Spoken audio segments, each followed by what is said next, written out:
નમસ્કાર મિત્રો, શું અરવલ્લીમાં હવે પોતાના હક માટે ધારણા પ્રદર્શન કરવાનું બાકી રહ્યું?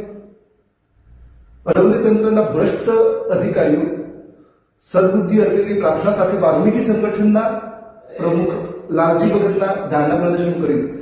તો શું અરવલ્લી જિલ્લામાં અધિકારીઓ અત્યારે ભ્રષ્ટાચાર કરી રહ્યા છે? એવું છે. પ્રશ્ન છે પ્રશાસન પર ઉઠે છે. શું સરકારના આ વસ્તુ ધ્યાન છે કે નહીં?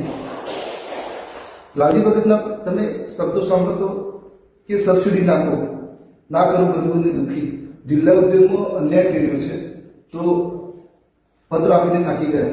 તો આ શું લોકશાહી દેશમાં શું ખરેખર આટલા બધા ભ્રષ્ટાચાર થઈ રહ્યા છે? તો શું એમ જુઓ તો આપણે સંવિધાનમાં કલમ 38માં પણ સરકારી કલ્યાણકારી યોજનાઓનો બંધારણીય હક છે. તો શું આ વસ્તુ શું છે? તમે કોમેન્ટ કરો અને આ વિડીયોને વધુ શેર કરો, જેથી અરવલ્લીના લોકોને ખબર પડે.